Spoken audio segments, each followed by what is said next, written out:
कथा समागम की इस चैनल में मैं चिंतन जोशी आप सभी का हार्दिक स्वागत करता हूं। जय Shri Krishna. Manual of life Shrimad Bhagavad Gita, जीवन पथ दर्शन श्री कृष्ण की दृष्टि से।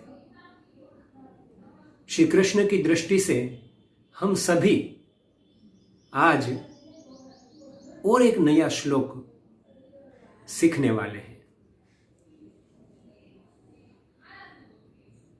श्रीमद् भगवत गीता हमारे जीवन के हर एक पहलू को अच्छी तरह से पहचानती है और कैसी भी समस्या हो उस सारी समस्याओं का समाधान श्रीमद् भगवत गीता में मिल जाता है। हमारे भारतवर्ष के राष्ट्रपिता महात्मा गांधी जी वे तो इतना कहते थे कि मुझे जब भी कोई समस्या उत्पन्न होती है, कोई प्रश्न का समाधान मुझे नहीं मिलता, उस समय में माँ भगवती गीता की गोद में सर रख कर सो जाता हूं और माँ भगवती गीता मुझे कोई ना कोई एक अच्छा सा समाधान मुझे दे ही देती है।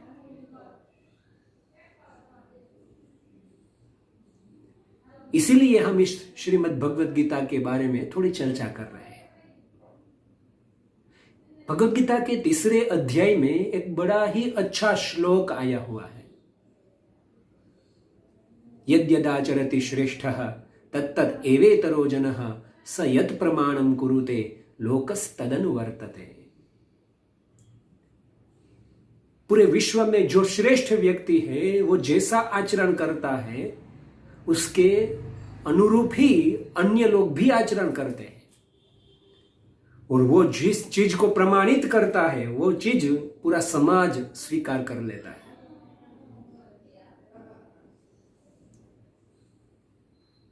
मार्केटिंग में जिसने एमबीए किया होता है वो सभी अच्छी तरह से जानते हैं। मार्केटिंग में एंटर करते हैं पहले ही उसको यही सिखाया जाता है, जो बिकेगा वही दिखेगा। इसलिए तो सब एडवर्टाइजमेंट में बड़े बड़े एक्टर्स आते हैं, उस चीज को एडवर्टाइज करते हैं और जैसे ही एडवर्टाइज वो चीज होती है बड़ी अच्छी तरह से बिकने लगती है।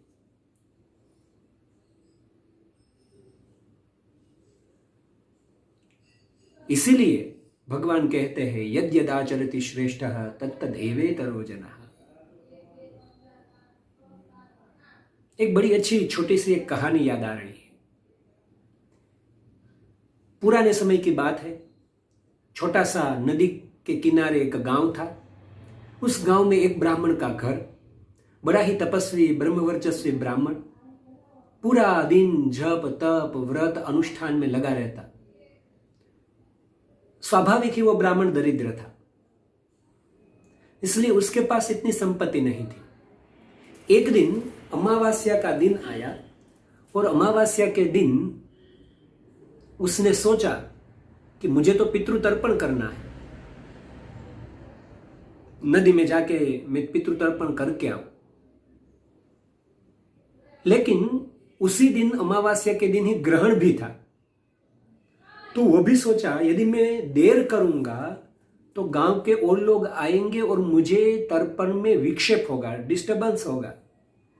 तो मैं काम करता हूं, सुबह सुबह जल्दी उठ के चला जाता हूं। इसलिए वो ब्राह्मण तो जल्दी उठ भी गया और सुबह अपना तांबा का कलश, ताम्र कलश वो लेकर नदी तट पर जा रहा है। धीरे धीरे नदी तट पर पहुंच गया, लेकिन सोचा कि शायद मुझे स्नान करने में देर लगेगी और कोई गांव का आएगा और ये मेरा ताम्र कलश नदी तट पर पड़ा होगा तो कोई चोरा के उठा ले जाएगा, तो मैं क्या करूंगा। तो एक काम करता हूं। क्या काम करता हूं? एक छोटा सा गड्ढा खोदता हूं, उसके अंदर ताम्र कलश छुपा दूंगा और उसके ऊपर एक रेत की शिवलिंग जैसा रेत का एक ढेर बना दूंगा, जिससे कोई तकलीफ ना हो और मैं पहचान सकूं मेरा कलश यहां ही है। तो ब्राह्मण तो बुद्धिमान था, तो उसने क्या किया, रेत की ढगली थी, रेत के अंदर एक गड्ढा खोदा, उसके अंदर कलश डाला और उसके ऊपर रेत का एक शिवलिंग जैसा रेत का बना रहा था। जब वो रेत की शिवलिंग जैसी एक निशानी बना रहा था, उसी समय गांव की एक वृद्धा, वो भी जल्दी उठ गई थी, वो भी वहां आती है। उसने देखा कि ये तो बड़े अच्छे ब्राह्मण हैं, ये तो पहले शिवलिंग बना रहे हैं। नक्की आज तो इस अमावस्या का शिवलिंग का बड़ा महिमा होगा, तो मैं भी रेत में एक शिवलिंग बना देती हूं। तो वो शिवलिंग बनाने लगी। ब्राह्मण तो नहाने चला गया था। वो जो वृद्धा जब शिवलिंग बना रही थी, उसी समय कोई युवा स्त्री वहां आती है। वो भी देखती है कि ये दादी मां शिवलिंग बना रहे हैं, तो आज अमावस्या है तो आज शिवलिंग का महिमा होगा, तो चलो मैं भी शिवलिंग बनाती हूं। छोटा सा गांव था, धीरे धीरे सब आने लगे, सब एक दूसरे को देखने लगे, शिवलिंग बना रहे हैं, शिवलिंग बना रहे हैं। और आसपास के गांव वाले भी आने लगे, वो भी सब शिवलिंग बनाने लगे। तो आधा घंटा ब्राह्मण नहाने गया, वहां पे तर्पण किया, संध्या पूजा की, पूरा एकाग्र मन से कर रहा था, उसको तो कुछ पता भी नहीं। लेकिन नहा के जब आता है तब हजारों शिवलिंग वहां पे पड़ी थी, रेत के ढेर हजारों पड़े थे।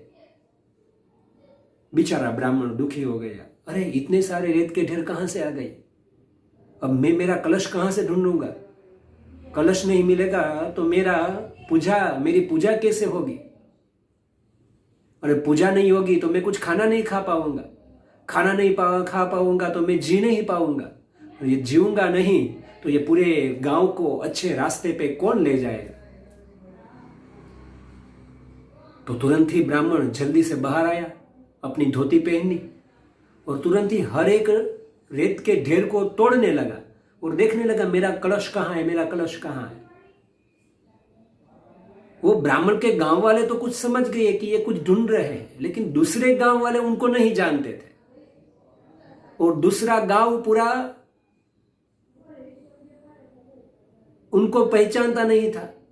इसलिए दूसरे गांव वाले आए और ब्राह्मण को बोले, अरे क्यों शिवलिंग को तोड़ रहे हो, आज अमावस्या है। ऐसा करके उस ब्राह्मण को एक लगा दी, दूसरा या दूसरे ने भी लगा दी। सब आए और ब्राह्मण को मारने लगे।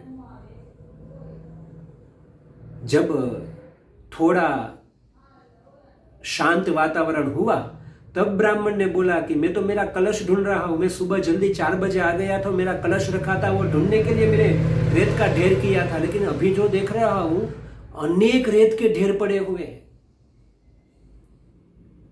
तो मैं क्या करूं अब। तब जाके वो ब्राह्मण को पता चला कि अरे मैं तो श्रेष्ठ हूं, मैं जैसा आचरण करूंगा वैसा ही सब आचरण करेंगे। इसलिए भगवान श्री कृष्ण कहते हैं, यद्यदाचरति श्रेष्ठः तत्तद एवेतरो जनः स यत् प्रमाणम कुरुते लोकस्तदनुवर्तते।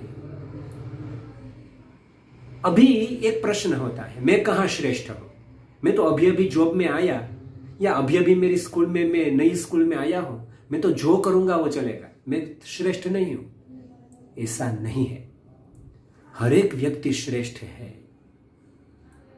हम जब नए आते हैं तब हमारे नीचे काम करने वाले हमसे कुछ अपेक्षा रखने लगते हैं, अरे बड़े साहब आए हैं तो वो जरूर हमको कुछ अच्छा लाभ देंगे। यानी हम नए आए लेकिन फिर भी श्रेष्ठ हो गए हैं। नई स्कूल में जाते हैं तब भी ऐसा ही होता है, हम नए नए होते तो हमसे लोग सीखना शुरू कर देते हैं। इसलिए कभी भी हमको ऐसा आचरण नहीं करना चाहिए जैसे लोगों की बुद्धि में भ्रम उत्पन्न हो। अर्थात हमें हमारा श्रेष्ठ आचरण ही करना चाहिए। मैं डॉक्टर हूं तो मुझे श्रेष्ठ डॉक्टर ही बनना पड़ेगा, मैं इंजीनियर हूं तो मैं श्रेष्ठ इंजीनियर ही बनूंगा, मैं शिक्षक हूं तो मैं आदर्श शिक्षक ही बनूंगा, और मैं जैसा ही आचरण करूंगा ऐसे ही सब लोग आचरण करने लगेंगे।